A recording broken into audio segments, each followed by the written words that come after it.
for March 9th, 2026. It's now 7 o'clock. Before we get going, if everyone would stand up for a second. We did lose another serviceman overseas. I would like us all to take a second for a moment of silence for our servicemen.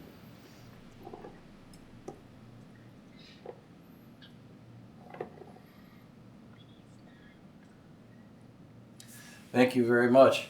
At this time, I would like to ask Mr. Schultz, soon to be firefighter paramedic, Mr. Schultz, to come forward and lead us in the Pledge of Allegiance, please. I pledge allegiance to the flag of the United States of America and to the republic for which it stands, one nation, under God, indivisible, with liberty and justice for all. Thank you.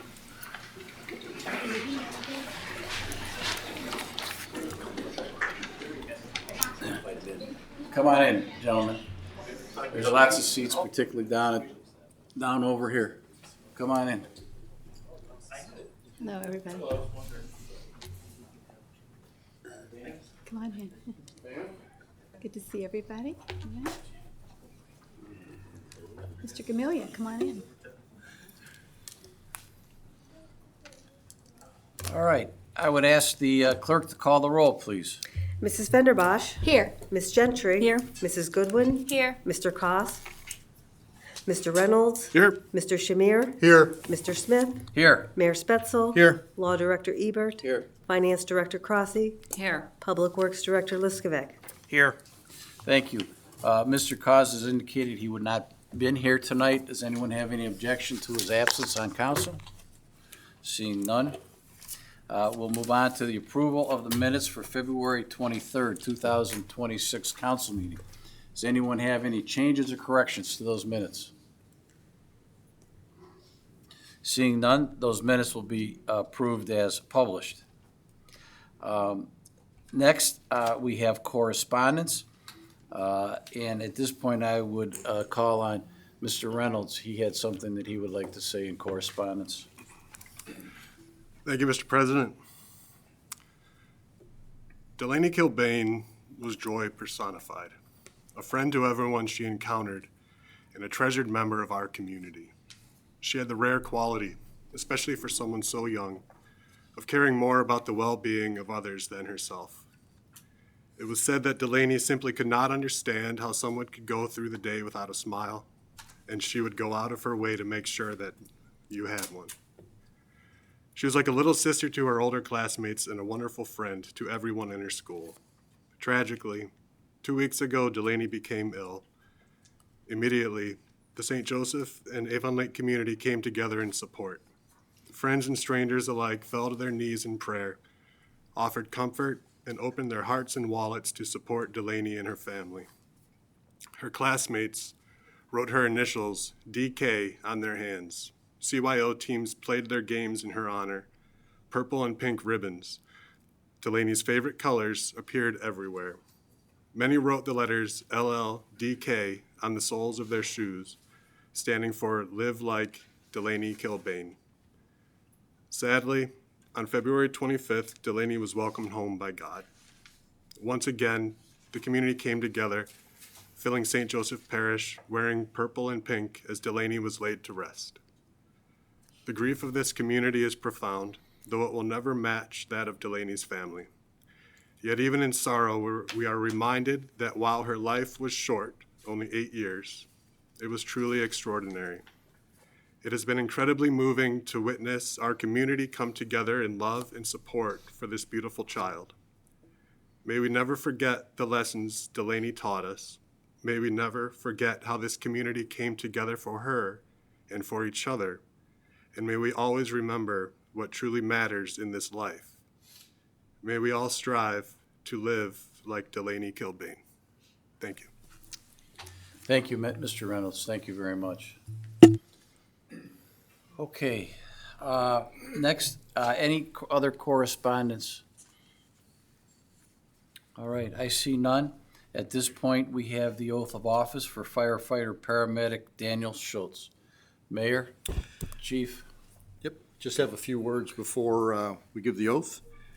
Daniel Schultz has been a resident of Northeast Ohio all his life. He graduated from Strongsville High School and went on to attend Cleveland State University, where he received a Bachelor of Business Administration and Finance degree. After graduating from CSU, Daniel went to work for the Department of Defense as a financial systems specialist. He spent the next 16 years working with the DoD and gained a tremendous amount of knowledge working with computer programs on many enterprise systems.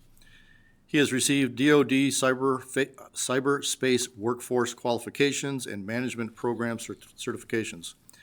He also has a Lean Six Sigma Green Belt certification, which validates one's proficiency in improving process efficiencies. Concurrently, while working with the DoD, Daniel sought out to become a State of Ohio Level 2 firefighter and state-certified paramedic. In August of 2014, Columbia Township hired him, where he worked part-time picking up shifts for the next 11 years.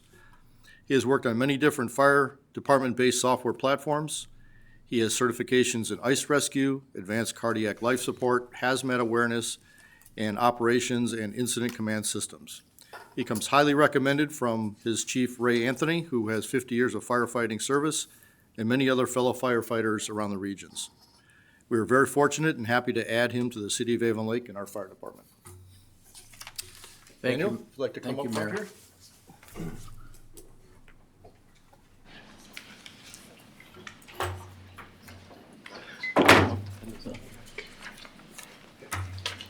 Anyone that would like to take a picture, feel free to move around and Feel free to get come in up. position that you'd like to take a picture. Kids want to get up there? All right, yeah, feel free to move around if you want to get photos. All right, Dan, if you could raise your right hand and repeat after me. I state your name. I, Dan Schultz, Do solemnly swear do solemnly swear that I will support the Constitution of the United States that I will support the Constitution of the United States and the Constitution of the State of Ohio and the Constitution of the State of Ohio and the laws and ordinances of the City of Avon Lake, and the laws and the ordinances of the City of Avon Lake, and that I will faithfully, and that I will faithfully, honestly, honestly, and impartially and impartially discharge the duties of firefighter paramedic discharge the duties of firefighter paramedic in the Avon Lake Fire Department in the Avon Lake Fire Department from March 9, 2026, from March 9, 2026, and thereafter during my continuance in said position. and thereafter for my continuance in said position. Congratulations. Thanks.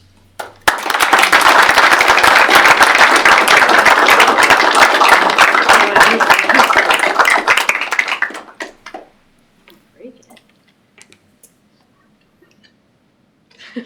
There we go. Very good. Congrats.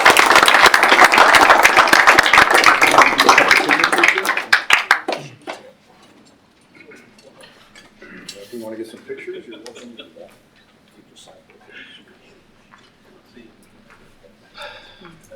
Thanks, guys.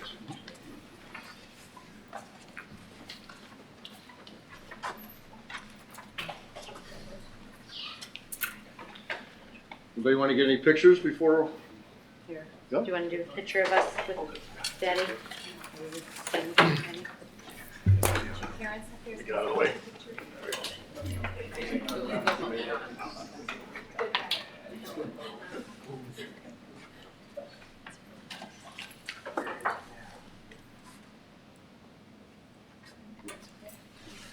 Stay.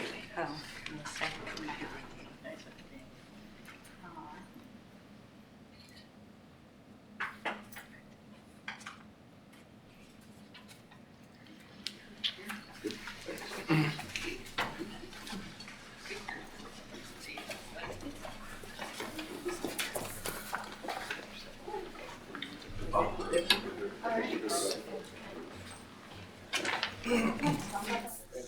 Take care. Thank you, Dan, and family and friends. Appreciate the turnout. All right, we'll give everybody a minute to go wherever they're gonna go to enjoy themselves, I hope.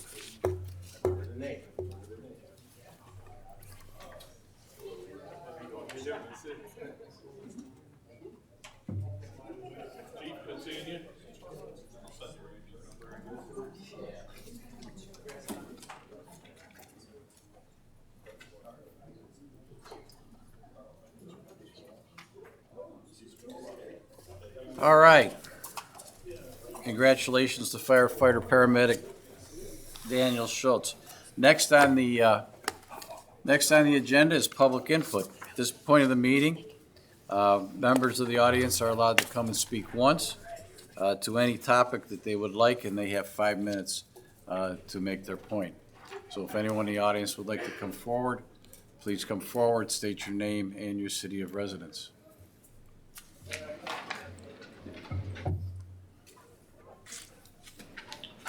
Good evening, Welcome, Council. sir. Hi there. Welcome. Thank you. My name is Andrew Barnes. I'm a resident of Avon Lake. First off, Mr. Reynolds, thank you very much for your comments about Delaney. My wife teaches at St. Joe's and my children attend St. Joe's, so we're very touched by your commentary. Thank you for starting the meeting with that. I understand Ordinance 2613R regarding low-speed vehicles is currently on its second reading this evening, and I appreciate Council's continuing to consider resident feedback as this proposal moves through the process. I'm here tonight because I have concerns about the proposed restrictions on golf carts operating on our city streets, including roads that are only 25 miles per hour. I respectfully ask Council to reconsider this approach. Ohio law already recognizes golf carts and other low-speed vehicles and allows communities to permit them on roads with speed limits up to 35 miles per hour where appropriate safety requirements are met. Many cities in Ohio have adopted this model successfully by requiring inspections, proper lighting, and other safety equipment. Nearby communities like Vermillion allow golf carts on streets with speed limits up to 35 miles per hour under clear operating rules. Even Westlake, right next door, has permitting process through the police department for golf carts. Avon Lake is exactly the type of community where this works well. We are a residential lakefront city where many trips are short, visiting neighbors, going to parks, heading to soccer fields, or getting to the lakefront. For many families in Avon Lake, golf carts are simply a practical and enjoyable way to get around locally without using a full vehicle. If safety is concerned, I believe the best solution is through thoughtful regulation, things like inspections, licensing, and equipment requirements, rather than broadly restricting them where reasonable residents can use them. I would respectfully ask Council to consider a balanced approach similar to other communities rather than restricting golf carts from residential streets. And I would appreciate Council's thoughts on a few questions that I had. Can Council explain why Avon Lake is considering stricter regulations for restrictions than nearby communities like Vermillion or Westlake that allow golf carts under reasonable regulations?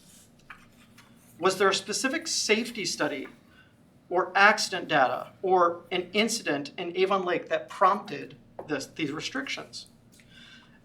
Has Council considered regulating golf carts through inspections and safety equipment requirements rather than restricting them from residential streets entirely? Thank you for your time. I would encourage Council to consider the residents who have already invested in golf carts, expecting they would reasonably use them in our community. And I hope we can find a balanced approach that prioritizes safety without unnecessary restrictions. That's all that I have. Thank you very much. Thank you. Appreciate your concern. And they will probably we'll discuss the regulations that we are going to use during the legislation portion of the evening. Thank you.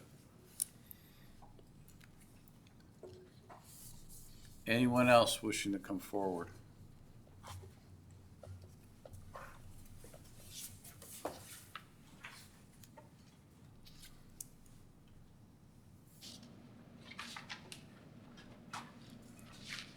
Good evening, Mr. Zimmerman. Good evening, Mr. Welcome. Thank you. Thank you for having me. William Zimmerman, beautiful Avon Lake. So I attended the Planning Commission meeting last week, talking about some changes to some structure of some of the charter. And this was ALERG and Shara and their attorney. Same people who threatened to sue us if we didn't agree to the original agreement having to do with point of sale. But if we don't do that, then they'll have to sue. Find that to be ludicrous because of the way they do business. They're constantly threatening, bullying, pushing. So I have some of the legislature that was supposed to be used that day that they were looking at in that meeting. And it was a matter of, I'm not sure about when it was received by the members of the planning committee rather. But it didn't give them enough time to even review it before they had to come to the meeting. And supposedly, Dr. Mall was going to present it so that a vote could be taken to recommend whether or not it got pushed on to the next CCM. As it turned out, the committee held fast, which I applaud them for that. We shouldn't be bullied and pushed around. I feel like builders have done that to our community way too long. But they stood up and said, look, we didn't have enough time. We haven't been able to review it. We want to make sure that because this is the power plant land and everything else up there, that this is maybe the most important decision that the city of Avon Lake will have made in a while. They tabled it, which again, I commend them. But then it became a matter of how do we get it to the next meeting, a special meeting? We can call a special meeting. We don't want to wait a whole month. So a special meeting's been set later this month, 7 to 10 days before it would come up on the next planning commission meeting. I personally think that we're giving in again. What's the difference of 7 or 10 days? They want us to make a decision about $30 million with the school on a TIF and other things. 30 more after that for remitting the property. Anyhow, my point to all of this is a few days isn't going to make a difference. And I don't understand why we would have to cave again. I believe we need to stand fast. This should be a negotiation at this point, not a you take it or leave it. Especially since I believe we shouldn't be taking the deal anyhow, because we're paying for land that's green space that we're going to have to maintain and take care of. These people are going to cut their deal, they're going to walk out of town, and we're never going to see them again. They're not going to care what happens here. They're going to walk. Somehow, some way, I hope those of you who vote on this issue at some point, if it comes before you, understand that and stand tall and stand in a line. Can't be pushed around. So, a couple other items you have on the agenda tonight. Helmet law, pass it. I crashed a motorcycle going 60 miles an hour. The only thing I had on besides my shorts and my shoes was a helmet. Saved my life. Some may wish it hadn't, but it saved my life. Income tax coming up. I'll get an opportunity, hopefully on the 11th, to sit and hear the presentation that's been given several times. I'm looking forward to it. And I'd like to thank Mr. Reynolds for the statements earlier. I didn't know the little girl.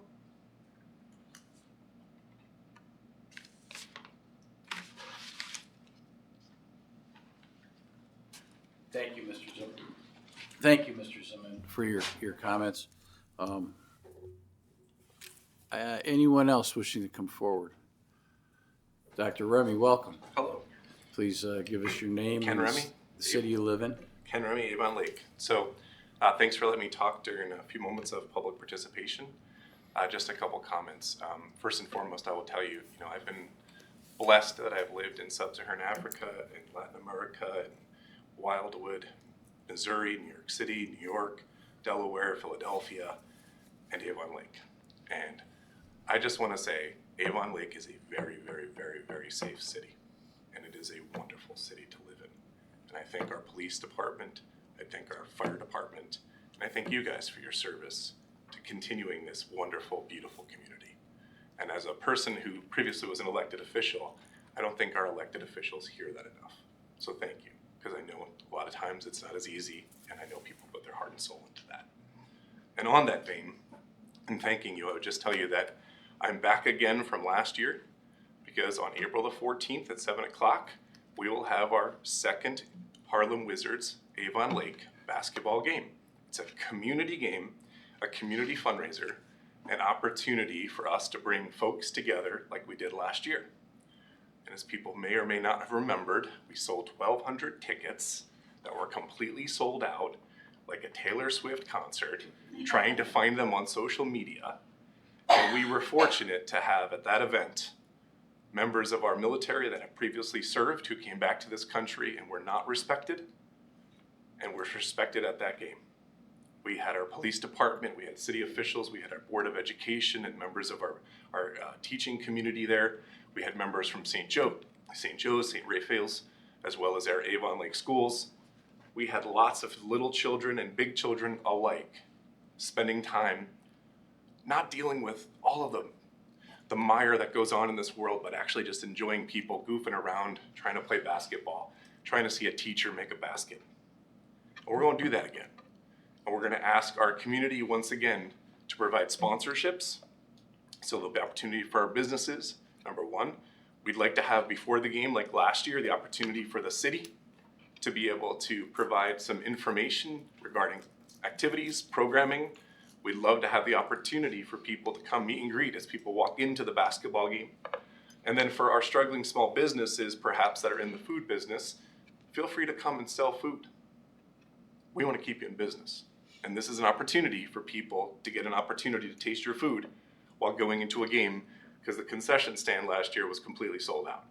So the more food, the merrier. But I just wanted to make people aware that this game will be on April the 14th. Doors will open at 6 o'clock. Tickets are on sale right now. Get your tickets right now. I don't have extra tickets the day before the game. Whether you're the mayor or someone else, I don't have them. So buy them now. But more importantly, let's try to get this community once again to have a wonderful event, as wonderful and beautiful as I started my speech today. I think this is a cool opportunity. If you've got ideas to enhance this, please by all means reach out. But thank you for the opportunity. Thank you, Dr. Remy. It's April 14th, 6 o'clock. Where? Avon Lake High School. Avon Lake High School. Thank you.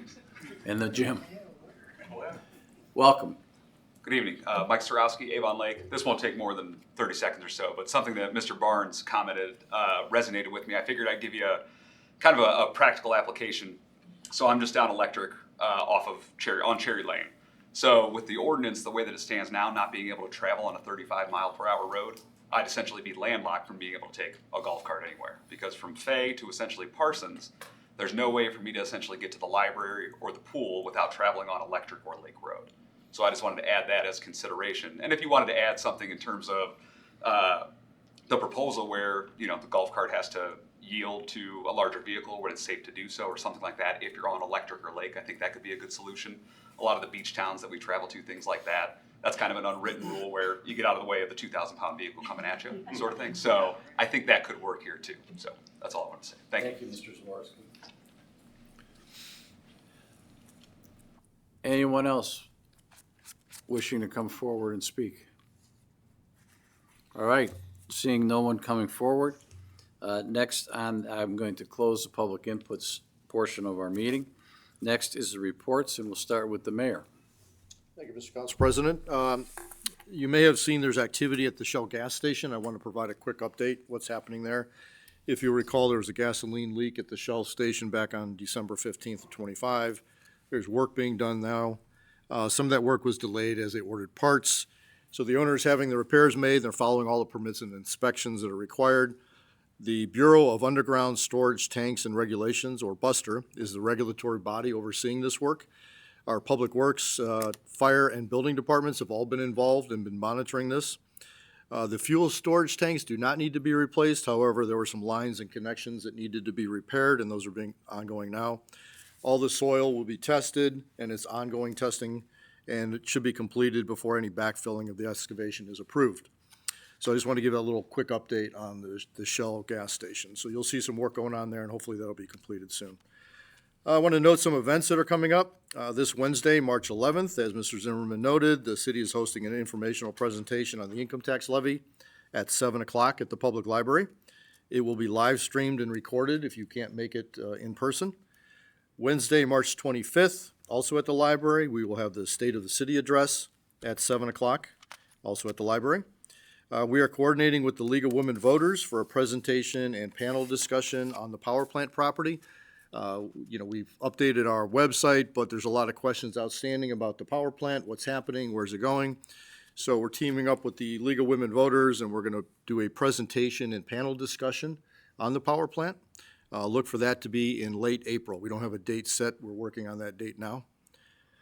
Also, we're working on setting a date for the formal opening of ALPS. If you drove by yesterday or today, it's quite open. It is packed. It's great to see. I was over there for about a half hour today talking to the kids and the parents, and my heart swelled. It was fantastic. Everybody is just having a great time, and I've heard, other than no trash cans available, I've heard nothing, no complaints. So that's all good. Primary election day is Tuesday, May 5th, and lastly, Memorial Day parade and service will be on Monday, May 25th. I know that's early, but I want to make sure everybody's aware that we are continuing the Memorial Day parade and service, and will be on Monday, May 25th. Again, just to reiterate, the income tax presentation will be March 11th. If you have any questions before that or after that, Finance Director Crossy and I are available. You can email us, and we're happy to answer any individual questions you may have. And that's my report. Thank you. Thank you, Mayor. Does anyone have any questions for the mayor? Seeing none. Next on the agenda is the council president report. I want to say that it was very nice on my way here this evening to see everybody out walking, neighbors talking. It's part of what makes Avon Lake a great place. As the mayor indicated, Blesser Park was full of people at the basketball court, on the volleyball courts, over at the Alps. So it's all good to see that some of the things that we've been working on are coming to fruition. And that's all I had for my council report this evening. Anybody have any questions for me? All right, seeing none. Next is the law director. Do you have any report this evening? No report, Mr. President, this evening. Thank you. On to the finance director. I'm sorry, before you do that, anybody have any questions for the law director?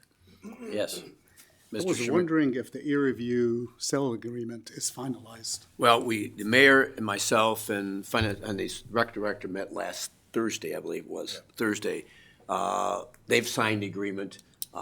We signed the agreement that date.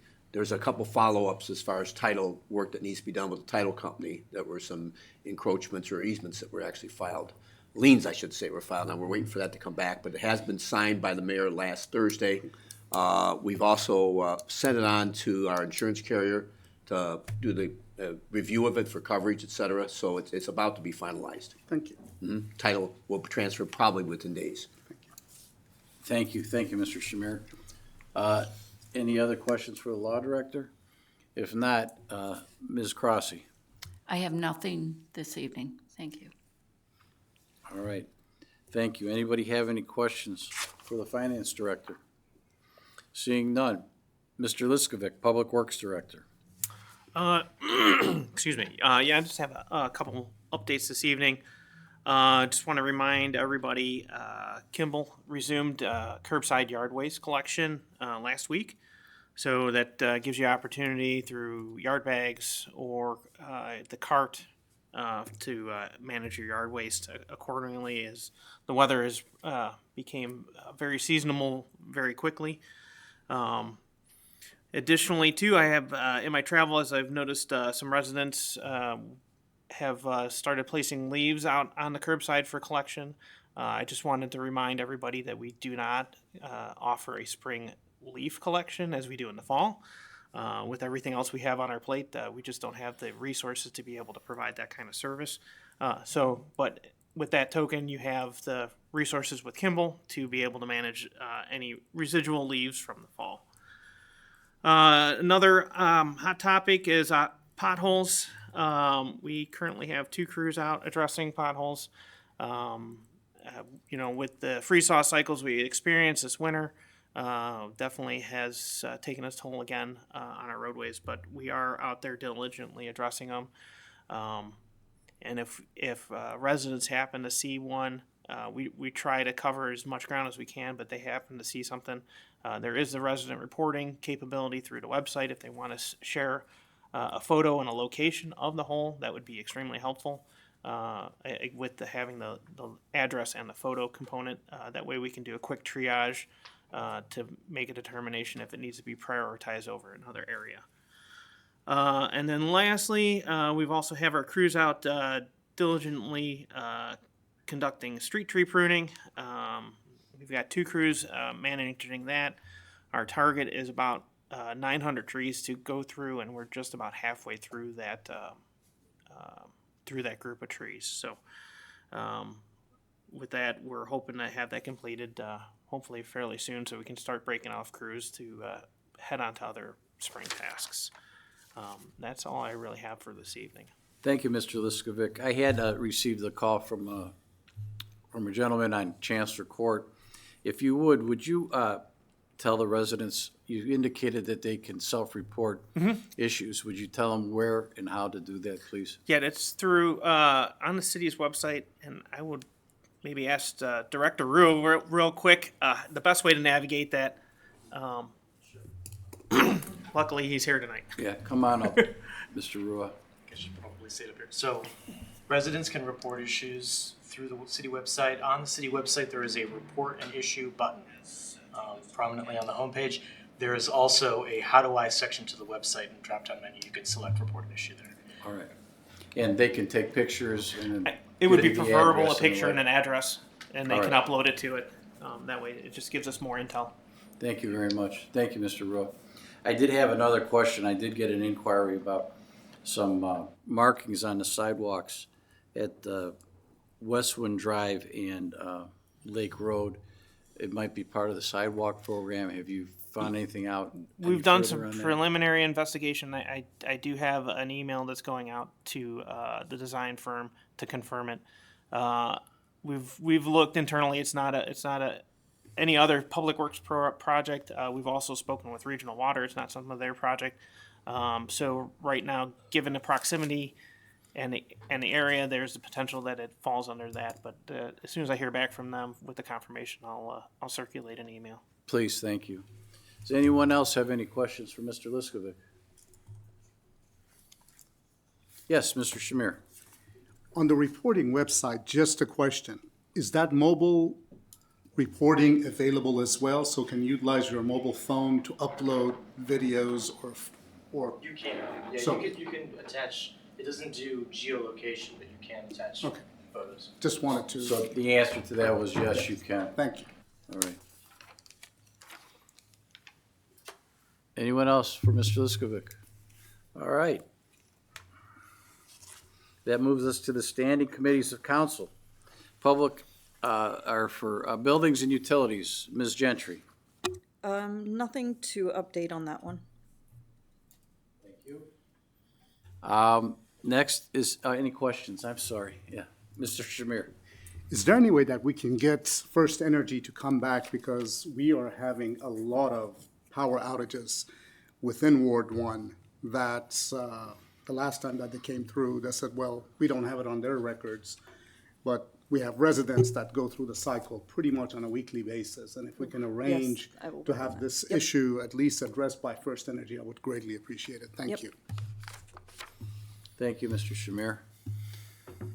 Any more questions for Ms. Gentry? Seeing none, we'll move on to economic development. Mr. Shamir.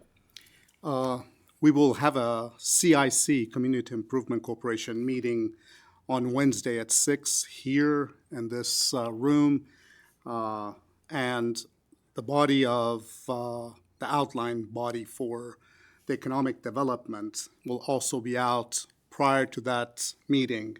So I'll be forwarding it to council and to CIC and administration, as has been discussed previously with Mr. Asborn. Thank you.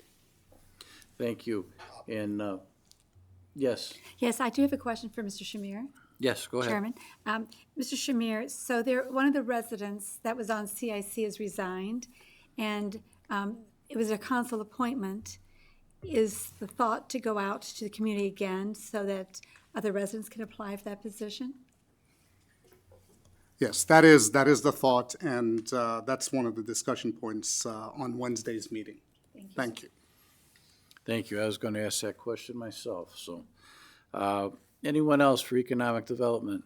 Your next meeting is going to be the economic development. I think it's next. It's next Wednesday. Next. No, it's this week. The 11th. Yeah. Okay. Thank you.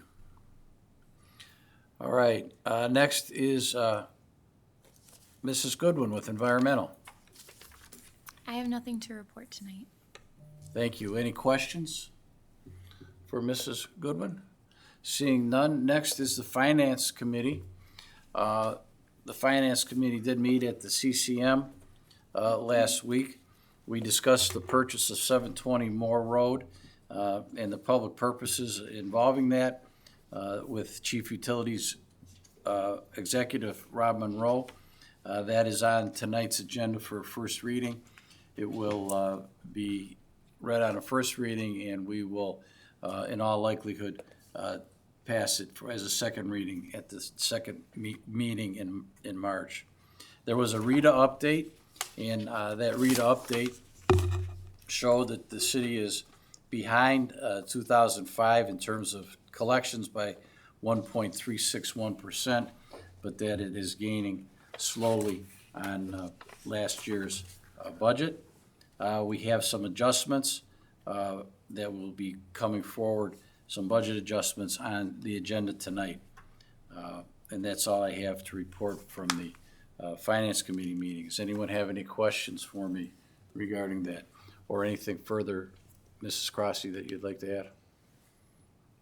Yes, Mr. Shamir. Oh, It's unrelated.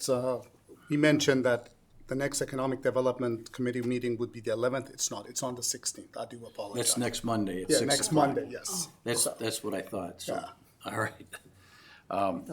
We CIC. probably could do CIC was that. 11th. We could probably do that as part of the CCM if you'd like, but it's up to you. It's at 6 o'clock. All I right. think we're gonna. We already have it on the calendar that way. All right, very good. Next, we move to Mr. Reynolds in the Human Resources Committee. Thank you, Mr. President. I just have one update. I know we're all interested in the search for a city engineer. It has been narrowed down to 5 qualified candidates that we wish to interview. 2 of those candidates have come from an outside recruiting firm. Why this is important is we are unable as a city to ask them directly to fill out an application. But I'm told that we were able to ask for the recruiting firm to ask them for references. Of the 3 remaining candidates that were asked to submit an application, 1 has already returned it, and April 2nd is the earliest that interviews can begin. Thank you, Mr. Reynolds. That's good news to hear. Anyone have any questions for Mr. Reynolds in the Human Resources Committee Chair? All right, seeing none, next we have Public Health and Safety. Ms. Gentry, I understand you're filling in for Mr. Kaz on this one. Yes, so the next meeting will be held on, I think on March 18th, unless, okay, I didn't see it out on our website, so if we can check on that. And then we do have the low-speed vehicle on for tonight. We also have the helmet on for tonight. Those 2, I think that was it for public health and safety. Yes. And that's on for second reading, Yes, the low-speed vehicles? the low-speed the golf vehicle carts? is the second reading, and the helmets are the first reading. All right. Very good. Any questions for Ms. Gentry? All right. Seeing none. Next, we have the Public Service Committee. Mrs. Fenderbosh. Thank you. Last Wednesday, we had the public service meeting.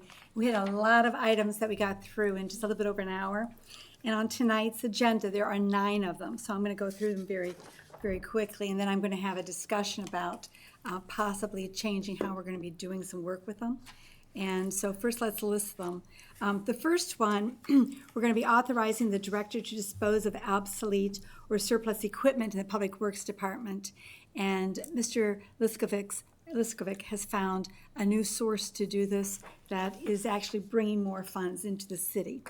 The second one, we're going to be authorizing the Public Works Director to advertise for a request for qualification for inspection services for the 2026 city-let projects. And what that means is that when we need to go out for something, we already have somebody there that can take care of those inspections. The next one has to do with an ordinance authorizing the mayor to enter into an agreement with Cocosing Materials for the purchase of street resurfacing materials. Now, this is going to be a first reading, and the other ones that follow, they're all first readings, and we've all been watching the news. And since last week on Wednesday, when the price per barrel for oil was $67 a barrel, it's over $104 a barrel right now. And there's great concern that it might go even higher. Now, why am I bringing that up? Well, diesel is the driving force, no pun intended, of bringing the materials here. It's also behind what asphalt's made out of. And there might be some discussion when we bring these up, Mr. Liskovic, to have suspension of the rule emergency passage because we're concerned that the price is going to go even higher. And maybe that's a good discussion with the law director for some guidance on these items, because logistically they're all brought in by diesel. If you want to do first reading, I mean, that's up to the committee. And what about Mr. Liskovic, if we could have some input from you, because you've been working directly with the suppliers? I would say, obviously, to get it moving is always helpful. They did provide us bid pricing on it, so. That was prior to. It was prior. The Iran crisis. So, Mr. Council President, if there's no objection from our colleagues, would I be able to have suspension of the rule on these? Could you ask our colleagues? Certainly I will. Which items are we talking about? So I'm going to go through them. The first one has to do with the street resurfacing. That's 26-23. Okay. The second one has to do with ready-mix concrete. Again, it's got to be brought here. That's 26-24. The next one has to do with a different type of mix of concrete. That's 26-25. The next one has to also do with aggregates for street resurfacing materials. That's 26-26. The next one has to do with more street resurfacing materials. That's 26-27. And then the road salt, we already have suspension of the rule on.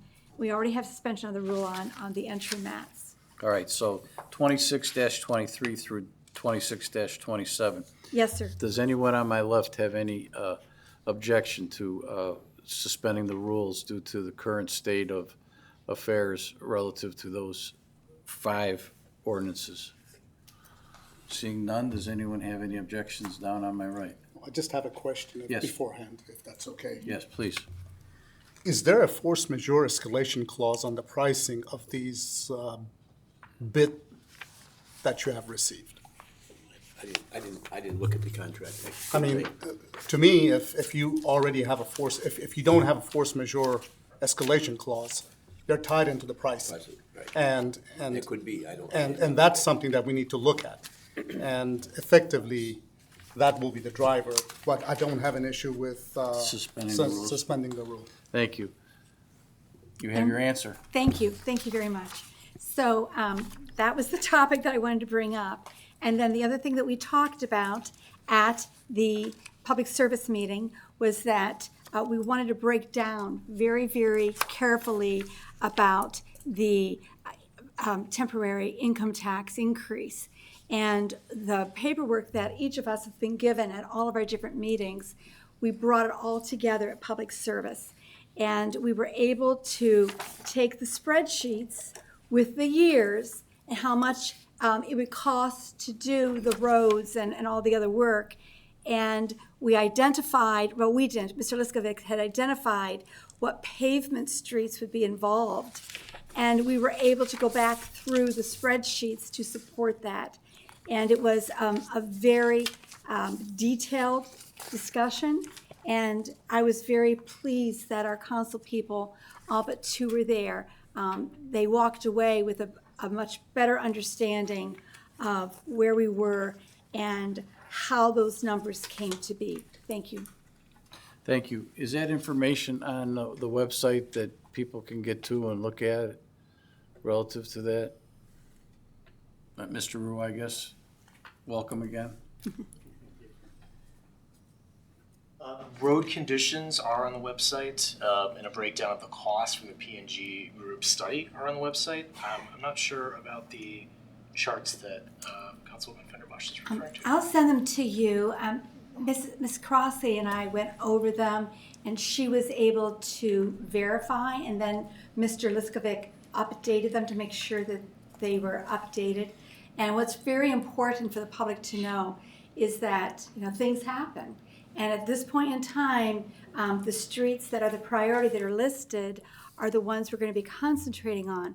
But something could happen. We could have another leak in the building that would take money away. Or there could be another, knock on wood, another boiler break that could take funds away. But right now, we have listed there the streets that are the priority. Yeah, and nothing's going to take away from the 65% that's going to be going to the roads. 65%, 65%, right. Yeah. Yeah, I just don't want anyone confused on that. Right. It's still be directed to minimum 65%. And maybe you can talk with Mr. Liskovic to make sure you have everything on the internet so everybody can see it, okay? Yeah, for sure. We have all of the road conditions. That is already there. Okay, thank you. So I will email you the package that was given out at Public Service from Mr. Liskovic. Okay, Thank you, sir. Thanks. Ms. Gentry. I just wanted to add to the comment that streets that are mentioned there may or may not be the streets that we go forward with, depending on how the conditions of the roads deteriorate. Right. And just to further what you said, Council President, 2027 would be 65%, the monies would go toward the streets. 28, we're estimating 70.3% would go towards the streets. 2029, we're estimating 73.7% going toward the streets. 2030, 77.8%. And 2031, 78%. And a total of 5 years would be an average of like 73.2%. So we've got the math for it, we've got the background for it, and I will send it over to you. Thank you. Thank you, Mrs. Fenderbosh. Any questions for Public Service? Yes, Mr. Shamir. I do apologize. I was not able to attend that meeting outside of coming in at the last second. So I will ask the question. Those percentages are directly associated with road maintenance and construction, or they're also associated with equipment and other supplies? So is it specifically? If I could answer at this point. Yes, go ahead, okay. Mrs. Fenderbosh. So at the meeting, it was put together that it's specifically for the roads and the project affiliated associated debt for those roads. It is not part of the 35%. The 35% would be the stormwater drainage improvements, traffic signals and signalization, vehicles, and it lists specific vehicles and equipment. And that goes down every year as the road dedication goes up every year. And we have it spelled out specifically per year what is there. It's a tremendous amount of work by the department heads, tremendous. Thank you. Yes, Mr. Shamir. Just as a follow-up, so the percentage is allocated to actual road work and debts as well? It's the debt that is the project associated debt. For example, we are in the midst of, we have a dedication of repairing the bridge that's over here on Electric. The debt for that bridge will be part of that road work. So that debt will be there. It's not other debt. It's debt associated with the project. And for example, stormwater, which would be in the 35, let's talk about that. Everybody knows about the outfall out here on Lake Road, right? And also connecting the stormwater across Alps to the south of the Vonderbosch, not Fenderbosch, but Vonderbosch property over on Lake Road. So it's very specific. Thank you. Thank you. Any other questions? All right, thank you, Mrs. Fenderbosch. You're welcome. On to Planning Commission, Mr. Reynolds. Thank you. For Planning Commission, we have a special meeting scheduled for March 24th to discuss the mixed-use overlay. I suggest anybody with any interest in that, please attend and definitely take a look at the document if you can. As it was stated earlier, it is a very important document. This whole project is incredibly important, and we definitely need to take as much time as needed to make sure that we are making the right decisions. At the last meeting, we did get some revisions to the mixed-use overlay. We'll just briefly go over what those were. The structure setback from the right-of-way was changed from, as previously, it was no greater than 10 feet. It is now a minimum of 10 feet from the right-of-way. The maximum building height was changed from 100 feet to 75 feet for a distance of 30 feet from the setback of the building from Lake Road. And the maximum density of residential units of all types was changed from 1,250 units to 60 units per acre. And like I said, we have the special meeting on March 24th. Please attend if you want to have any input on that. We have a regular meeting scheduled for April 7th, which is about 2 weeks after that. And also wanted to report that the site plan for the new Learwood Middle School at 340 Lear Road was approved. Thank you, Mr. Reynolds. Does anyone have any questions for Planning Commission? Mrs. Goodwin. Thank you. What is the actual number difference between the 1,000 units and then the 60 per square or per acre? I was a political science major, not a math major, so I can't tell you right now. I will get that number for you. Thank you. It's approximately 50 units as Okay. well. It's not a big change. Okay. All right. Thank you. Thank you, Mayor. You were going to add something? Yeah, I just wanted to add, we're going to get that overlay district update out as soon as we get done with the attorneys reviewing it. So as soon as they get that to us, we're going to put it out on the website so everybody will have an opportunity to review it prior to the meeting. Thank you. You saved me from bringing Mr. Rua up again. Yes, Mr. Shamir. Okay, I actually have two sets of comments. The first one is from Mr. Koss, so I'll do his comment first. We had a conversation over the phone, and he asked me to relay that he had concerns with the Lakefront Mixed-Use Overlay District. And his concern effectively was the elimination of businesses and properties south of Lake Road from this actual submission and the reasoning behind it. So I will leave that as Mr. Koss's. Is there an answer to it? Comments? Comments. Yeah. Mayor. Yeah, I can answer it at a high level. So originally, the properties south of Lake Road, including properties that have been purchased by Avon Lake Regional Water, were within the MAP area, including Stop 65 and the businesses that run east all the way to Moore Road. Those are already under an overlay district. So you would have had two overlay districts overlapping, overlay. So the current overlay district will remain, and that the one that we're talking about now will be isolated to just the 43 acres north of Lake Road, which is the old power plant property. Oh, no, we'll stay with Mr. Shamir. He's got his, Yeah, is it relating It's to? on that topic. oh, okay. Go ahead, Mrs. Fenderbosh. Yes, so that I understand, Mr. Mayor, so the overlay, the original zoning remains, right? So the area that is north and south of Lake Road off of Moore, and as you're going to the west, that's still going to be a special business district. Still be And then there would be the B3. overlay over top of it, correct? correct.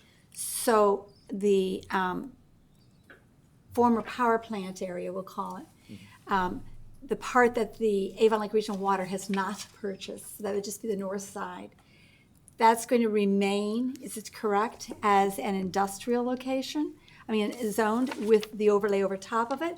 Or are we in the midst of rezoning the base plus having the overlay over top of it? Your latter is correct. So it'll be rezoned to a B3 and then the overlay on top of the B3 district.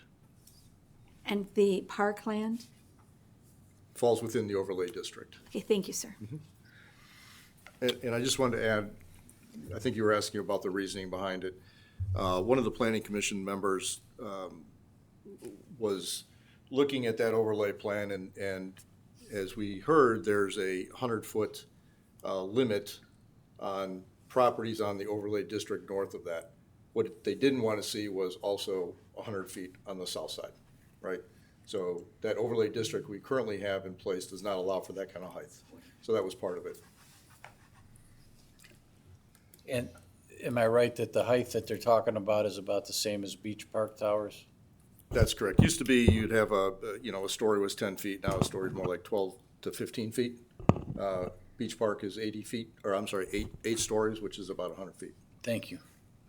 Mr. Shamir, you had a second Yes, set of actually, questions. this one is mine. And I did attend the Planning Commission meeting, and I had a number of questions which centrally focused on infrastructure plans and the economic models utilized to understand what sort of revenues would be generated from this mixed-use overlay district.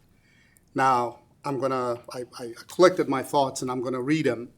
So I want to note for the record that my infrastructure concerns regarding the power plant redevelopment remains unresolved.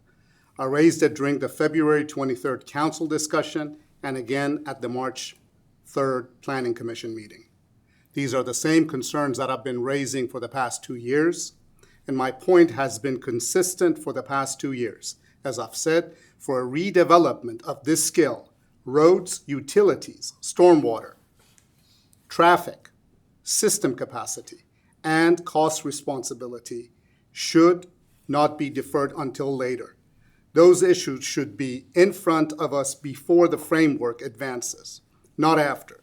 We should have a clear understanding of infrastructure requirements, the associated cost, and who will be paying for this before any approval of mixed-use overlay. Okay, we are asking residents to approve a 0.4% income tax increase to help maintain roads and support other capital needs. That makes this issue even more important. If we are asking residents for additional tax support for infrastructure requirements, specifically core infrastructure, then we should be able to we shouldn't advance a major redevelopment framework without a clear understanding of what this project will require and who will be paying for it.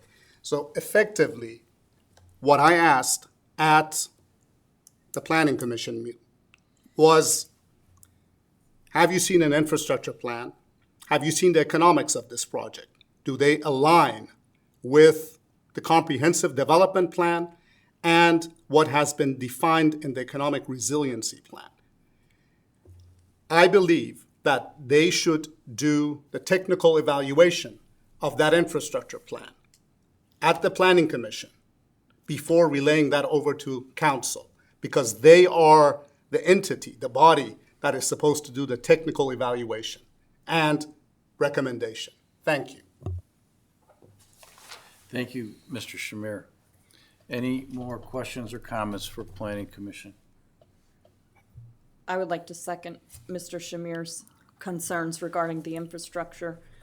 We've already seen how much expense roads are for the city. We're having to do this income tax to accommodate the existing roads.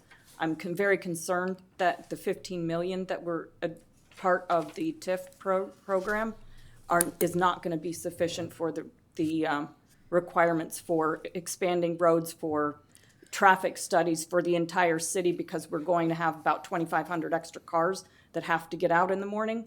So I'm very concerned about the whole project. Thank you. Any further comments? All right.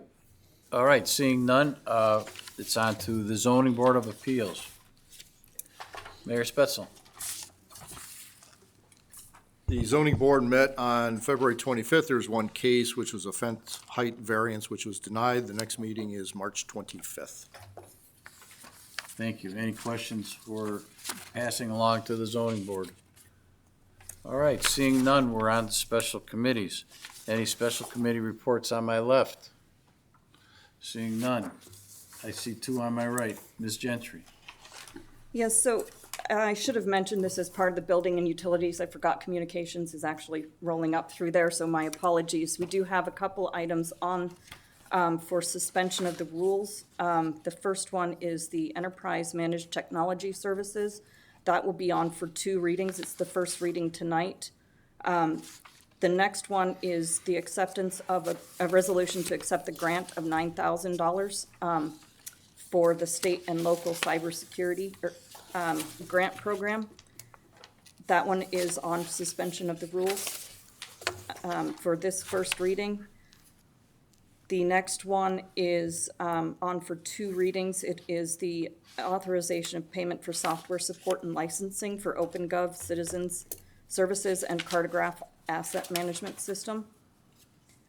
And I also had missed that there was a grant resolution to approve a grant for NOPEC as well from the Building and Utilities. Thank you. All right. Yes, Mrs. Fenderbush. This has a different topic? Yes. Oh, okay.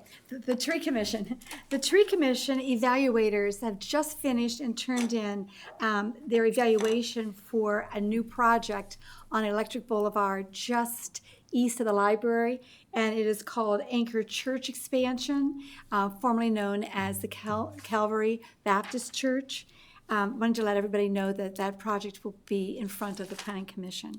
The Tree Commission will be meeting on March the 11th. It's going to be a very busy day for the city at 5:30 p.m. versus their normal time, so we can be done, so we can attend the temporary tax increase information with the mayor. Thank you. Thank you. Any questions for Mrs. Fenderbosh? All right, I see none, so it's time for us to move on to the legislative and motion portion of our evening. The first motion I see on the agenda is by Mrs. Fenderbosh. Thank you, Council President. I move to authorize the Public Works Director to dispose of obsolete or surplus equipment in the Public Works Department as detailed in Exhibit 1 and filed with the Finance Director. And if Council could turn to their Exhibit 1, you'll see that we have an estimate of around, let's see, there's for a Bobcat around a little over $11,000 we should be receiving. Another Bobcat mini excavator, $12,000. Another one is valued around $15,000. Another one, sewer equipment, a sewer jet. We believe we're going to be getting about $10,800. A dump truck, plow truck, $5,366, and a dumping chipper body 15-yard box for $4,350. And it's a lot more than what we have received in the past when we have gone out. Thank you. Any questions for Mrs. Fenderbosh? If not, please call the roll. Mr. Smith? Yes. Mrs. Fenderbosh? Yes. Ms. Gentry? Yes. Mrs. Goodwin? Yes. Mr. Reynolds? Yes. Mr. Shamir? Yes. Next on the agenda is another motion by Mrs. Fenderbosh. Thank you. I move to authorize the Public Works Director to advertise for a request for qualifications known as an RFQ for inspection services for the 2026 city let projects. Discussion. It's exactly what it says, so we're going out for an RFQ. Thank you. Any questions for Mrs. Fenderbosh? Please call the roll. Mr. Smith? Yes. Mrs. Fenderbosh? Yes. Ms. Gentry? Yes. Mrs. Goodwin? Yes. Mr. Reynolds? Yes. Mr. Shamir? Yes. Thank you. That is passed. Next is a motion from Mr. Shamir. Yes. I move to accept the resignation of Mr. Nathan DeLong from the Community Improvement Corporation effective February 24th, 2026. Thank you. Any questions for Mr. Shamir? This is a council appointment which will then be filled at some point here in the near future, hopefully. All right. No other questions? Please call the roll. Mr. Smith? Yes. Mrs. Fenderbosh? Yes. Ms. Gentry? Yes. Mrs. Goodwin? Yes. Mr. Reynolds? Yes. Mr. Shamir? Yes. Thank you. Next, we have legislation, third readings. Any corrections or, additions or deletions from the legislation? All right, seeing none, please read by title only, resolution number 26-11. A resolution declaring council's cessation of collection of an existing 1.5 mil ad valorem property tax levy upon approval by the city's electors of passage of an ordinance amending the city's codified ordinances to provide for the levy of an additional 0.4% income tax for 5 years commencing January 1st, 2027. Thank you. I move this to third reading for passage. In discussion, this is the part of the income tax increase that we're putting before the voters in terms of the fact that we're going to reduce and stop collecting on the existing 1.5 mil ad valorem property tax levy in the event that the voters do pass our request for an income tax increase of 0.4%. Is there any other further questions or comments? Yes, Mrs. Fenderbosh. I thank you, Council President. I think it's important that the residents understand it's for all property owners, whether they work in the city or they don't work in the city. If the temporary increase should pass, this 1.5 mil relief in the property tax is going to affect everyone. It's going to help everybody out. Thank you. Thank you. Any further discussion? Please call the roll. Mr. Smith? Yes. Mrs. Fenderbosh? Yes. Ms. Gentry? Yes. Mrs. Goodwin? Yes. Mr. Reynolds? Yes. Mr. Shamir? Yes. Resolution 26-11 has passed. Next on the agenda in second readings is ordinance number 26-13R. If the clerk would read by title only that ordinance, please. An ordinance authorizing the creation of a new chapter titled Low-Speed Vehicles within Title 10, Bicycles, Motorcycles, and Snowmobiles in Part 4 of the Code of Ordinances. Thank you. Ms. Gentry. Yes, based on the feedback from the audience, I'd like to take this back to committee next week and discuss it before we have our the final reading next week, or on the next council. That makes sense to me, because you're gonna meet, your committee's gonna meet before the next council meeting. Before the third reading. Yes. Any other questions or comments?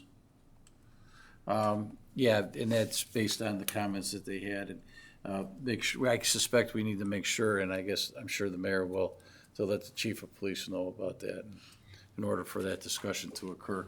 And when is that meeting for those that are interested in the audience? That meeting is March 19th at 7 p.m. And that would be here? It'll be here. Okay, thank you very much. March 18th. March 18th. March Did I say 18th, 17th? yeah. Sorry. It's not St. Oh, Patrick's 19th. Day. I remember a planning commission meeting one time on a St. Patrick's Day, years ago. It's at 7 p.m. All right. Thank you. That concludes the second reading. We're on to first readings. If the clerk would read by title only, ordinance number 26-15. Okay. Am I right? Yes. Okay. An ordinance authorizing the mayor to execute a personal services agreement for enterprise managed technology services and declaring an emergency. Ms. Gentry. Yes, this is our annual managed technology services agreement, and if you've noticed, it's highly redacted for security reasons, so there's not much to discuss on that. All right. Does anyone have any questions for Ms. Gentry, or Mr. Rua is still here, if he had any questions for him? We do need this one to go on 2 readings. So you'll pass it on suspension of the Yes, rules on next- the The next council. 26th. Yes, 23. Yeah, 23. All right.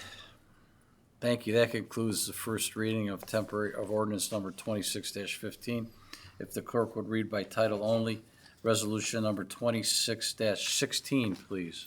Before I read this, I would like to note that the amount has changed. It was an error. It's $9,500. So the resolution is accepting a grant in the amount of $9,500 from the Department of Homeland Security and State and Local Cybersecurity Grant Program and declaring an emergency. Ms. Gentry. Yes, this resolution will help us offset costs for changing. This one is the .gov change, right? Would you want to join?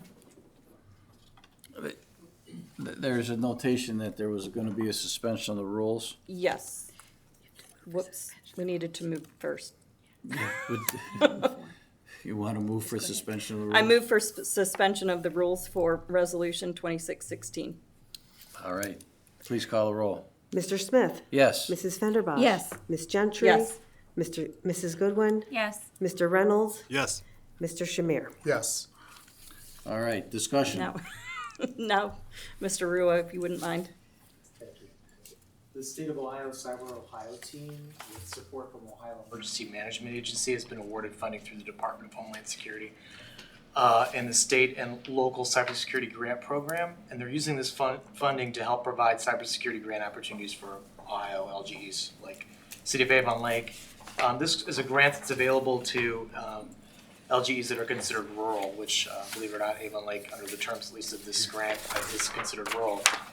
The maximum grant award amount is $9,500. It's to defray the costs, the sort of ancillary costs of transitioning from a .org, which is what we are currently as our domain currently is a .org domain, to a .gov domain. So it's part of their efforts to encourage the more secure .gov domains amongst LGEs. And the reason it's coming before council is there is a 20% match requirement, so we would have to match $1,900 as part of the requirement of that grant. The reason that requesting the suspension of the rules is the deadline for this is March 13th, so we're trying to move quickly. It was announced a couple of weeks ago, so there wasn't a lot of runway to get this through, but we can use these dollars to defray some of those costs that we will incur in making a transition to .gov, and we have actually already secured the .gov domain. That does not cost anything, but it is the work that will go into actually transitioning our current website to that .gov website. Very good. Any questions for Ms. Gentry? All right, I would like to ask the clerk. Oh, I'm sorry. All right, I move for passage of Resolution 2616. thank you. Any further discussion? Thank you. If the clerk would call the roll, please. Mr. Smith? Yes. Mrs. Fenderbosh? Yes. Ms. Gentry? Yes. Mrs. Goodwin? Yes. Mr. Reynolds? Yes. Mr. Shamir? Yes. Thank you. That has passed. Ordinance number 26-17, if the clerk would read by title only. An ordinance authorizing payment for software support and licensing of OpenGov Citizens Services and Cardiograph Asset Management System and declaring an emergency. Ms. Gentry. Yes, I'm going to ask Mr. Rua to come up and speak about this one. This one also is going to need just 2 readings and passage on the second reading. Yes, thank you. Mr. Rua, go ahead. This is the city's annual OpenGov subscription payment. We are entering year 4 of a 5-year agreement. This OpenGov is a cloud-based software system that we use for our permitting and licensing.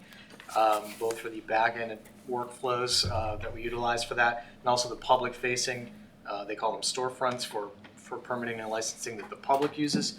And then it is also covering our asset management tool, which is called Cartograph. That's part of the OpenGov cloud. It integrates with some other software programs we use for permitting and licensing and for mapping assets. And it is utilized by almost every department within the city. Police, fire, building, engineering, public works. Avon Lake Regional Water uses it as well. So this is a widely used software program that we use in our daily work. Thank you. Anyone on council have any questions for Mr. Ruo or Ms. Gentry? All right, that concludes the first reading. We're going to pass this with suspension of the rules next time. If the clerk would read by title only, Resolution 26-28, please. A resolution accepting a grant in the amount of $69,072 from the Northeast Ohio Public Energy Council 2026 Energize Community Grant and declaring an emergency. Ms. Gentry. Yes, this grant was from NOPEC, and I'll let Mr. Liskovic explain how we utilize these grants. Sure. Oh, before you get started, I did want to clarify, it's 2618. I think it was read as 28. I might be wrong. 26-18. Yeah. Okay, thank you. So this is an annual funding opportunity we get from NOPEC. And we typically use this funding for energy improvements throughout this community.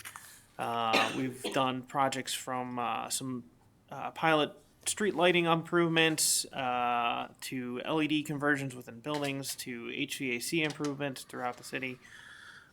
So this funding is extremely useful and beneficial, not only to upgrade our equipment and fixtures to more energy efficient stuff, but then it also obviously has a corresponding reduction in utility usage too. So it is welcomed each year, and we have no shortage of things to apply it towards. Thank you. Yes, Mrs. Fenderbosh. Thank you. This is for Mr. Liskovic. Part of this funding, is it going to be going toward the lighting over at ALPS? Or has that already been taken care of? That was already taken care of with the previous year's funding. But it was So, from yep. this type of a grant? Yep, we use that type of this grant money to take care of the funding over at or the Great, 'cause I think it's improvements over at great- ALPS. I think it's great for the public to know that's how we're using it too. Thank you. Mm-hmm. And what's your intent on this one? 3 readings? 3 readings. Okay. Thank you. That concludes the first reading. Next, we have, if the clerk would read by title only, ordinance number 26-19, please. An ordinance authorizing the mayor to execute the Second Amendment to the Professional Services Reimbursement Agreement with Avon Lake Environmental Redevelopment Group, LLC, for the power plant redevelopment project and declaring an emergency. Mr. Shamir. So in discussion, this ordinance allows ALERG to temporarily front eligible professional costs associated with the redevelopment project at the power plant. And from my understanding is that if the TIF is finalized, ALERG would then be repaid from the TIF-backed infrastructure and remediation portion of the project, and not from the park purchase or the park grading allocations. And the intention is 3 readings with immediate effectiveness upon passage on the 3rd reading. Thank you, Mr. Shamir. Any questions for Mr. Shamir? All right, seeing, yes. I believe we had a discussion about potentially passing this on 2nd reading due to the time. So we are currently paying our professionals. However, we do not have agreement to repay them. And if this does not pass until April 13th, I think, which would be 3rd reading, we'll probably have to suspend the work of our professionals until it's passed. All right, thank you. And if I may, one more thing. Yeah. In looking at the ordinance, I also noted that it has a do not to exceed amount of $547,750, but that does not include the environmental consulting budget, which is $184,100. We may have to amend that. Just want to bring that to your attention. Thank you. Mr. Schmier, is that something that we can discuss at the collective committee meeting next week? Yes, we can. One of the questions that I had at the last meeting was, what is the total expenditure to date for this reimbursement package? And I would like to get that and get a clear understanding of what we're dealing with. We can get that. Thank you. Thank you, Mayor. All right, that concludes the, I'm sorry, Mrs. Fenderbosh. Thank you, Council President. Thank you, Mr. Schmier. Thank you, Council President. I have a question for the mayor. So for clarity, one of the other reasons why this may need to be passed on second reading is that Verdantis, who is our environmental specialist, is in the process right now of analyzing all of the well data that they've received and that they have been doing, that they will stop until this is passed. Is that correct? That is correct. Okay, thank you. Yes, Mr. Schmier. Yes, I met with Verdantis, the mayor and Mr. Esborn were also present at the power plant this past week. And one of the things that I'd like to see is their work schedule. So I would like to see the work schedule that Verdantis has and how it applies and when they're going to start the actual work. So that's one of the things I'd like to see fairly quickly. I mean, if we have to get this passed, I'd like to see that. Thank you.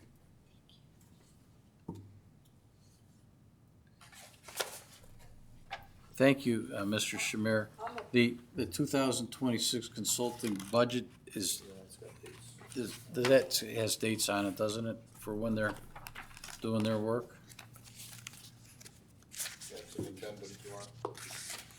Yes, Mr. Schmier. So that is one thing, but the actual work program is really weather dependent and equipment dependent. So one of the things I'd like to see is what their mobilization schedule looks like. That is not very specific. That is just a time allocation chart rather than an actual project schedule. Thank you. So you're looking for the mobilization schedule? Yeah.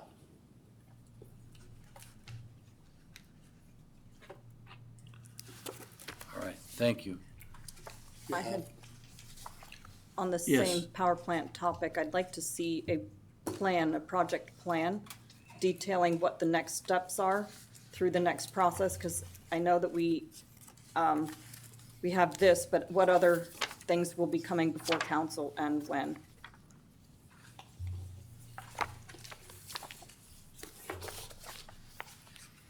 All right. You got that? Thank you, Mayor. Got it. Thank you, Mr. Schmier. Anything further on ordinance 26-19? Okay, that concludes the first reading. If the clerk would read by title only, ordinance number 26-20, please. An ordinance authorizing the mayor to execute a purchase agreement for Lorain County permanent parcel number 04000050000119, located at 720 Miller Road, Avon Lake, Ohio, from Moore Road LLC, and declaring an emergency. Thank you. I move the first reading of ordinance 26-20. This is the ordinance where we're going to be purchasing 720 Miller Road for public purposes, including those of the Utilities Department. Mr. Monroe is here in case anyone did have any questions for him. I think that we've probably pretty much discussed this in the past. Any questions for me or for Mr. Monroe? Not seeing any. That'll conclude the first reading. The intention is to pass this on a second reading in 2 weeks. And thank you, Mr. Monroe, for being here for this. Appreciate it. All right, next, if the clerk would read by title only, ordinance number 26-21, please. An ordinance amending ordinance number 25-193 appropriations for fiscal year 2026 and declaring an emergency. Thank you. This is going to be the first reading of the amending ordinance for appropriations, and I'll turn it over to the Finance Director. Thank you, Mr. President. I did just want to point out that a number of these adjustments take place annually, many times during March, just to clean up some items such as workers' comp and some insurance items. But I wanted to talk about just a few of the higher dollar amounts that are on the list of budget adjustments that you can see. There's an adjustment for $165,000 for the 2026 pavement marking program, and that was previously passed during the budget season, and it was missed during budget season. So we went ahead and added that appropriation. And also, we have discussed previously the emergency order for the 500 tons of salt. So there's an adjustment for that $108,500. And then further down, about midway down the page, we had two adjustments for the 2025 water bundle project for road, storm, and culvert. So increasing appropriations, but there is a revenue side to that in the form of an OWDA loan reimbursements that we are getting. And the last couple that I wanted to just point out is Regional Water had a few adjustments, and two of them are related to the Moore Road purchase. Thank you. In the event that the ordinance regarding the redevelopment Second Amendment is approved, will there be additional changes to this at our second reading? Yes, if it's anticipated it would pass on two readings, I would add that to this budget adjustment. And you'd So have, time to do that in the event we do decide that at our Yes. next meeting? Okay, thank you. Yes, Ms. Gentry. The emergency order for salt, was that a reimbursable expense? I thought we were getting reimbursed by Cargill. Mr. Liskovic? Sure. Yes and no. So we've got to expend it, and then Law Director Ebert is actually going to submit the claim to Cargill. So we still have to wait for payment on that, but we have payment that were made to them for materials we've ordered.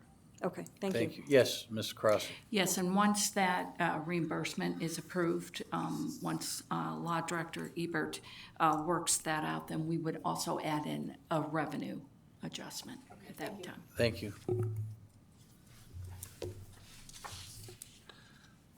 Okay, that concludes the first reading. Next on the agenda is ordinance number 26-22. If you could read by title only, Madam Clerk, please.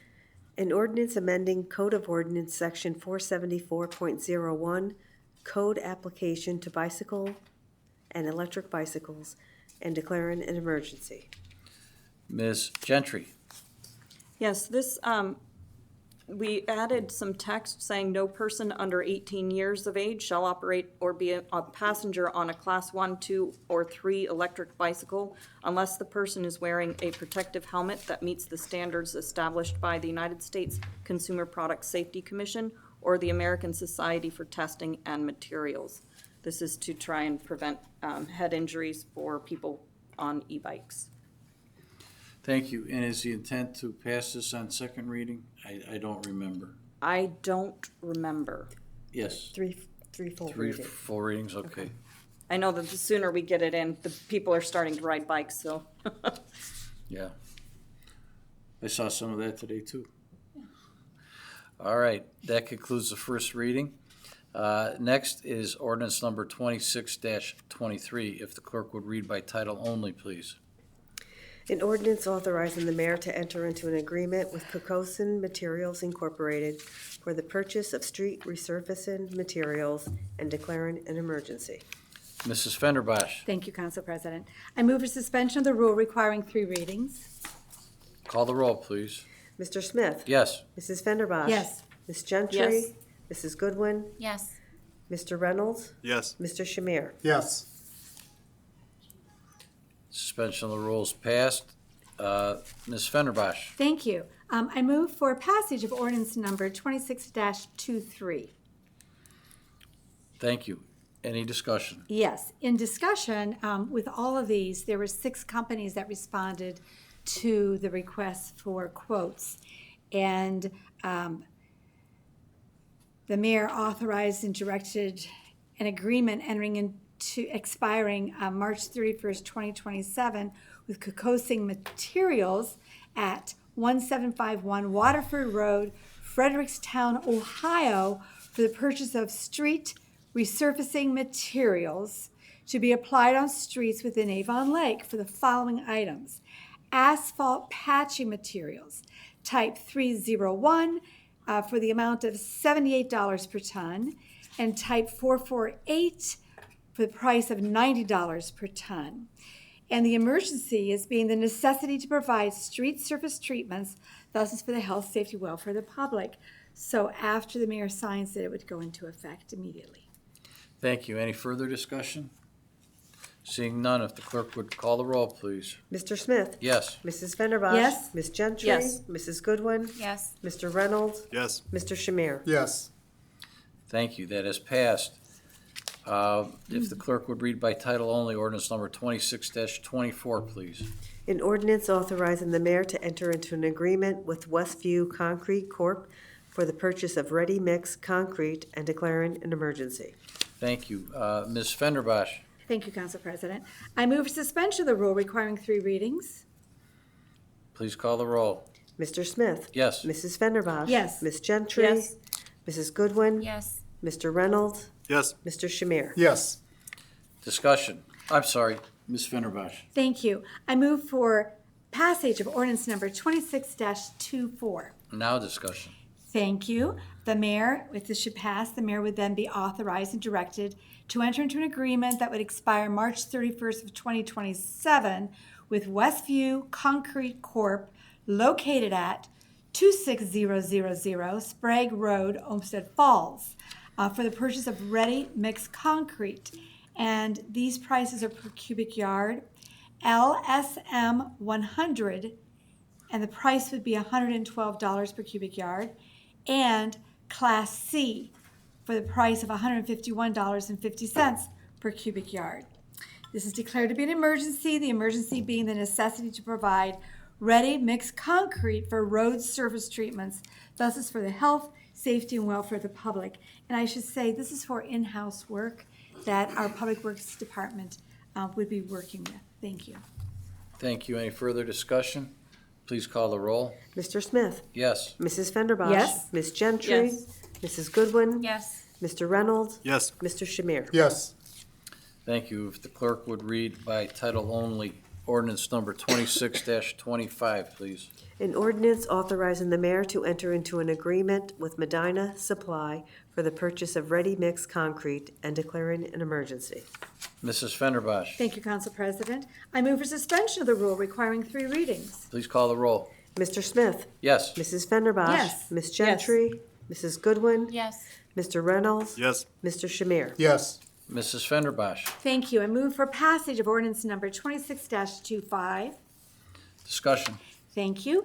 If this should pass, it would direct the mayor and authorize him to enter into an agreement that would expire March 31st, 2027 with Medina Supply located at 23 East Smith Road, Medina, Ohio, for the purchase of ready-mix concrete to be applied on streets within the city of Avon Lake. The per cubic yard cost would be for MS mix per yard, $164.50. For F as in Frank, S as in Sam mix per yard, $176.50 per yard, cubic yard.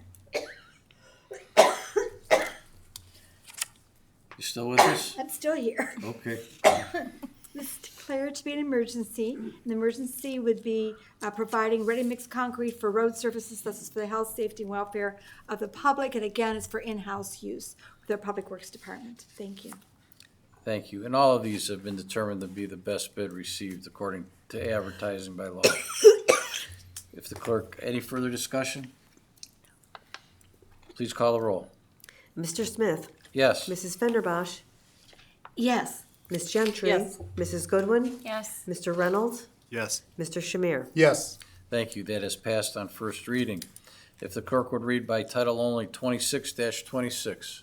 An ordinance authorizing the mayor to enter into an agreement with Area Aggregates LLC for the purpose of street resurfacing materials and declaring an emergency.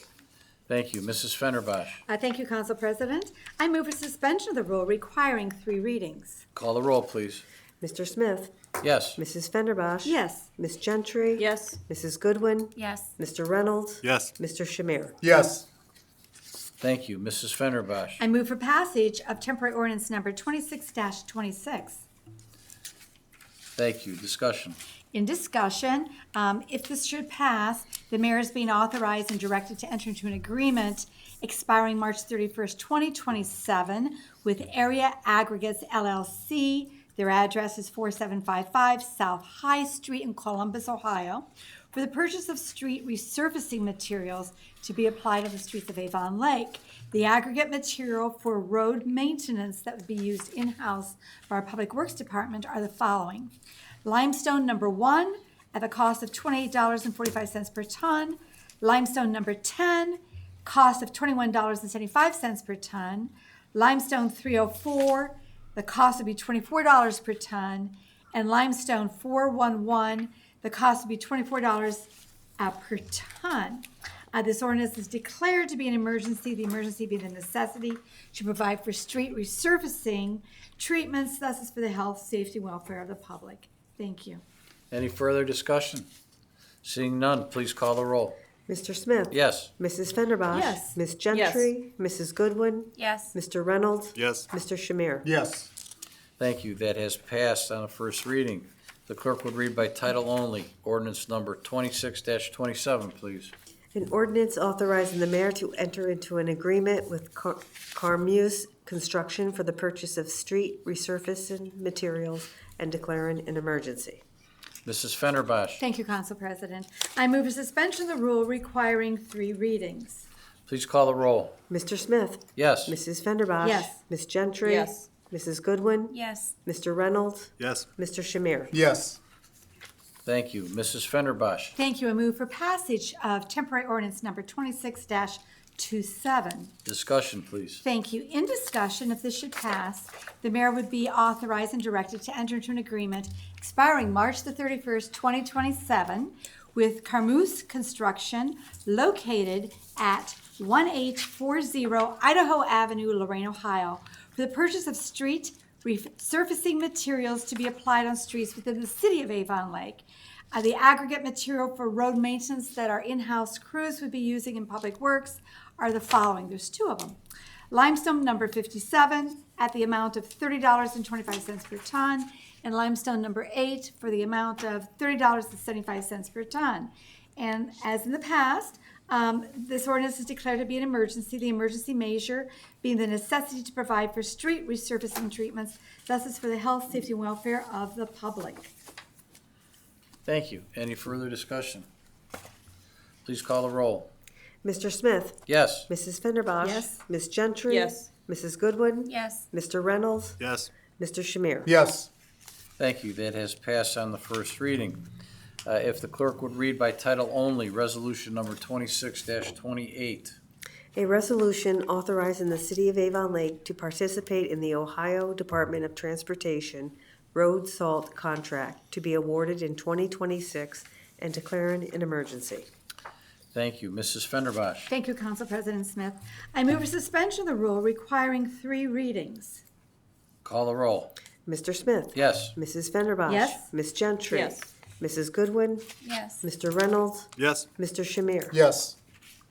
Thank you. Mrs. Fenderbosh. Thank you. I move for passage of temporary resolution number 26-28. Thank you. Discussion. Yes, and as you noticed, it was a resolution, not an ordinance, because we're working with the state of Ohio. The city of Avon Lake is the political subdivision, submits this written agreement to participate in the Ohio Department of Transportation's annual road salt bid in accordance with the Ohio Revised Code, section 5513.01B, and hereby agrees to all of the following terms and conditions in its participation of the ODOT road salt contract. The city agrees to all of them. And this resolution is hereby declared to be an emergency, the emergency being the need for the public peace, health, and safety of the city. And you notice that we're doing it now, and it's for the winter season of 2026, 2027, but it's awarded this year. Thank you. Thank you. Any further discussion? All right, seeing none, please call the roll. Mr. Smith? Yes. Mrs. Fenderbosh? Yes. Ms. Gentry? Yes. Mrs. Goodwin? Yes. Mr. Reynolds? Yes. Mr. Shamir? Yes. Thank you. That has passed on the first reading. The clerk would read by title only ordinance number 26-29. An ordinance authorizing the mayor to enter into an agreement with Cintas for entry mats and miscellaneous workplace services using the Omnia Partners Cooperative Purchasing Program and declaring an emergency. Thank you. Mrs. Fenderbosh. Thank you, Council President Smith. I move a suspension of the rule requiring 3 readings. Please call the roll. Mr. Smith? Yes. Mrs. Fenderbosh? Yes. Ms. Gentry? Yes.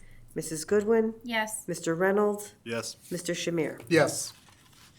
Thank you. Mrs. Fenderbosh. Thank you. I move for passage of ordinance number 26-29. Thank you. Discussion. Thank you. The Public Works Directors recommended that the city enter into an agreement with Cintas, that's C-I-N-T-A-S, for the provision of entry mats and miscellaneous workplace services for city facilities. The pricing and service proposal offered to the city through the Omnia Partners Cooperative Purchase Program provides for a reduced and standardized state of Ohio contract pricing for floor mats and workplace services utilized by the Public Works Department. Council finds the participation in the Omnia Partners Cooperative Purchase Agreement and the execution of a 5-year service contract with Cintas is the best interest of the city to maintain clean, safe, and accessible public buildings while utilizing competitively bid cooperative purchase agreements. The annual cost shall not exceed $4,571.45. This is going to be declared to be an emergency measure, and the emergency being the necessity of providing entry mat services for city facilities to protect the health, safety, and welfare of the public. And in addition, I wanted to let the public know how wonderful it is when we work with these cooperative agreements. And I have the paper somewhere in front of me, so I'm going to just do this from memory. One of the mats is a little bit over $16 normally, and going this route is just a little bit over $2. So there's a great savings. Thank you. Oh, Mr. Liskovic. If I may just make a quick correction, the dollar amount you read, that was our cost savings over a year. Oh. The actual unit cost for the year is, and I don't know the exact dollar amount, but it was $36 and some change per service, so it's about $72 a month or $864 a year with a 2% escalator each year. It's in the terms. In section 1, it says. Mr. Liskovic, we need to have a discussion between you and Ms. Rossmarin. Section number 1, can you see if there's an issue there? Isn't it because it's a 5-year contract? Yes, I just want to make sure that we're okay, because that's what I read. Yeah, it's a Annual cost not to exceed. where's that? Way at the bottom, right? It's the very last item Yeah. on the agenda. Bear with me. Scrolling endlessly. Total cost? Is that any quicker? Yeah. Yeah, that's, yeah, we're not that high. It's what? We're way cheaper than that cost amount in there. Yeah, that's the So what I have on the bid, if I could, It's You're 5 you're years. correct. If I could correct this on the floor, Council President? Go ahead and make your motion. Okay, so I'm going to share with you what I have. I have the actual bid document here. It says the invoice cost savings is $175.83. Yearly cost savings is $4,571.45. So, state contract pricing, the new totals, would be $36.01? Is that correct, Mr. Liscavige? Correct. Sorry. Yeah, Go ahead. it is correct. So it's $36.01. And that's per service, so that's times 26 weeks. So we get service every other week. So times Times 5. 26. My math is right. It should be 936.26. But I mean, what we're agreeing upon is obviously the rate per mat. And what's the total for the year? 3601 times 26. 26. Yeah. So it's $936.26. Could you say that again, please? $936 and what? $936.26. All right, I'll move to amend the ordinance from $4,571.45 to $936.26. Give me a second. Okay. Please call the roll on the amendment. Mr. Smith? Yes. Mrs. Fenderbosh? Just a moment, please. We just called. I know, but we have So, a problem. so the yearly cost savings that is listed, I'm just This is wondering, the cost itself. the cost itself is only 3601 times 26 per year? Correct. Okay. Unfortunately, that's how much we're being overcharged. Thank you. Okay, can we do it again, please? Call the roll on the amendment, please. Mr. Smith? Yes. Mrs. Fenderbosh? Yes. Ms. Gentry? Yes. Mrs. Goodwin? Yes. Mr. Reynolds? Yes. Mr. Shamir? Yes. Thank you. So the amount has been inserted is now $936.26. Per year. Per year. We probably didn't need an ordinance for this, but let's go ahead and, any more discussions? We'll call the roll. Mr. Smith? Yes. Mrs. Fenderbosh? Yes. Ms. Gentry? Yes. Mrs. Goodwin? Yes. Mr. Reynolds? Yes. Mr. Shamir? Yes. Thank you, Mrs. Fenderbosh. That was quite a run you were on there. And I appreciate the efforts that you and Public Service put in on a daily, weekly time frame. So thank you for that. You're welcome. My pleasure. That has passed, ordinance number 26-29 on the first reading with the amendment. Any miscellaneous business and/or announcements? Okay, let's start with Ms. Gentry. Yes, there's a Ward 3 meeting tomorrow night at the library. The mayor and the financial director will be there to help residents ask any questions if they are not able to attend the other meetings. It's tomorrow at 7 p.m. In the library. in the library. Thank you. Mrs. Fenderbosh. Thank you. I have 3 items. I just wanted to have everybody bring out their calendars and mark Saturday, May 16th, from 9 a.m. to 12. Now, what is it about? It's about Keep Lorain County Beautiful Day, formerly known as Pride Day. This is something that each community actually is going to be competing against the next one. And there's a lot of organizations that like to help other organizations. And if they could contact the Public Works Department, Selena Kreitzer, the administrative assistant there, is going to be the go-to person for this. And whether it's your neighbor helping your neighbor, or if you have an organization that you'd like to help, a larger group, she's keeping track of it because we need to turn these numbers into the county. So that's the first one. All right, item 2, please. Item 2, okay. There is a wonderful school contest, whether your kids go to a public school or a private school or a preschool, and it's the Lorain County Plastic Grocery Bag Recycling School Contest. And all they have to do is collect grocery bags, and there is a registration with a QR code on the Lorain County Solid Waste Management District's website. And when these bags are dropped off collectively all together, when they're dropped off, the school is named, and if they come in number one, that school receives a recycled picnic table. If they come in second place, they receive 2 recycled benches. If they come in third place, they receive 1 recycled plastic bench. And I'm on the board, and we have to have people from Avon Lake. Last year, not one school from Avon Lake participated. So I'm hoping that there's a school in Avon Lake that does participate. All right, thank you. And item 3. Mrs. Goodwin. Oh, I'm sorry. I didn't see you down there. It's okay. I mean, I see you It's down there, fi- but I it's didn't okay. see your It's hand. fine. I apologize. I just wanted to second, the Environmental Affairs Advisory Board, we talked about both of the items that Mrs. Fenderbosch just mentioned on last Tuesday night.